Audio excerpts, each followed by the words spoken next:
किंतु शिशु जब अपने पांव पर खड़ा होना और चलना सीख रहा होता है तो हर पग पर उसके पांव डगमगाते हैं। उसे गिरने का भय होता है। तब उसे किसी उंगली या हाथ के संबल की आवश्यकता होती है। मानव जीवन भी अभी बस अपने पांव पर खड़ा होना और चलना सीख ही रहा है ब्रह्मा जी। उसे भी किसी संबल की आवश्यकता है, ज्ञान की आवश्यकता है, प्रकाश की आवश्यकता है। और ये मेरे वेद, मेरी वाणी, मेरे आप्त वचन मानव की इसी आवश्यकता की पूर्ति करेंगे। हे विधाता, आपको तो ज्ञात ही है कि मानव मुझे कितना प्रिय है। मैं तो स्वयं मानव में अपनी छाया देखता हूं। मैं उसे वो ज्ञान देना चाहता हूं जो किसी और प्राणी के पास ना हो। मैं उसे वो विवेक देना चाहता हूं जो उसे श्रेष्ठता दे, समृद्धि दे। ये वेद मैंने मानव कल्याण के लिए रचे। हे ब्रह्मा, मेरा मानव पर और मानव का मुझ पर अधिकार है। ये ऋग्वेद है। ऋग्वेद का संदेश है मनुर्भव, मनुष्य बनो। मनुष्य इसका निर्देश है। ऋग्वेद ईश्वर और मानव के संबंध की परिभाषा है। ये मानव को प्रार्थना के मंत्र सिखाएगा ब्रह्मा जी। हे ब्रह्मा, प्रार्थना का महत्व मेरे लिए नहीं है। प्रार्थना का महत्व तो मानव के लिए है, क्योंकि प्रार्थना झुकना सिखाती है। जिस प्रकार वृक्ष की डाली फलों से लद जाने पर झुक जाती है, उसी प्रकार जब मनुष्य को ज्ञान और समृद्धि मिले तो उसे झुक जाना चाहिए। जो सिर झुकता नहीं, उस सिर में अहंकार अपना डेरा डाल देता है। ऋग्वेद मानव को अहंकार से बचाएगा।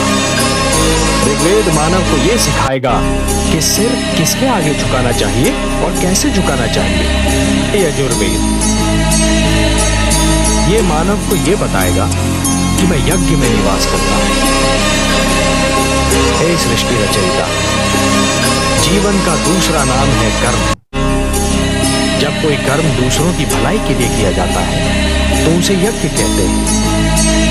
यज्ञ परोपकार का दूसरा नाम है और परोपकार दूसरों की भलाई करने का सर्वोत्तम गुण है।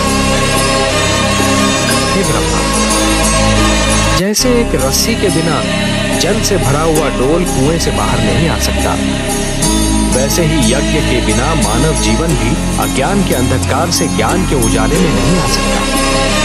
और यही संदेश देगा मानव को ये यजुर्वेद। मुझे सामवेद का ज्ञान भी दीजिए प्रभु। सामवेद? हे ब्रह्मा, आपकी सृष्टि के कण कण में संगीत बसा है। संगीत जो मन को मुग्ध कर देता है। संगीत कोयल की कूक में भी है और पपीहे की पुकार में भी, नदी की लहरों में भी है और झरने के बहाव में। आत्मा को परमात्मा की झलक मिलते ही मन में राग अनुराग का जो सोता फूट पड़ता है, उसी का मधुर संगीत है ये सामवेद। संगीत ज्ञान का भंडार है ये सामवेद। और ये अथर्ववेद। हे आदि प्रजापति, आप तो जानते हैं कि धरती पर सूर्य अपने संग एक नवीन दिन के साथ साथ एक नवीन समस्या, एक नवीन कठिनाई भी लाता है। और मानव जीवन की प्रगति के लिए यह आवश्यक भी है कि वो समस्याओं को सुलझाता रहे, कठिनाइयों से लड़ता रहे। ये अथर्ववेद मानव को धरती पर पैर जमाने का पाठ पढ़ाएगा। उसके मन और शरीर को आपत्तियों, विपदाओं से बचना सिखाएगा और समस्याओं को सुलझाने का मार्ग दिखाएगा। हे ब्रह्मा, यदि मानव ने इन वेदों की रक्षा की तो ये वेद भी मानव की रक्षा करेंगे। धर्मो रक्षति रक्षिता। मैं चाहता हूं कि मेरी वाणी को सुरक्षित रूप से आप मानव जाति तक पहुंचा दें। ये कार्य तो आप ही कर सकते हैं ब्रह्मा जी। महादेवी, मेरी वाणी में तो जीवन का वरदान है, मानव संस्कारों का समावेश है। परंतु सृष्टि के निर्माता तो ब्रह्मा ही है ना। मानव को जन्म उन्होंने ही दिया है। इसीलिए मेरी वाणी के वरदान और संस्कार मानव जाति तक केवल ब्रह्मा ही पहुंचा सकते।